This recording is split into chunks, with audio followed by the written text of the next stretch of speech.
А вярно ли е, че почти никакви интимности в Корея не са приети да се показват? Дори държане за ръка. Когато аз се преместих да живея при моя мъж през 2013 година в Корея, наистина не беше прието нито да се целуваш по улицата, нито толкова близко да стоиш, да се прегръщаш.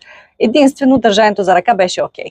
А ако покажеш повече близост, хората започваха много настоятелно да те зяпат. Все едно си се съблякал гол на публично място. Но те така и така хората много ни зяпаха, защото бяхме на обичайна двойка. Дори в един момент на мен ми беше супер забавно да правя нещо и да гледам реакция. Моя мъж определено не е от притеснителните, така че не го бъркаше много. Единствено му ставаше леко неудобно, когато примерно се целунем пред майка му или баща му.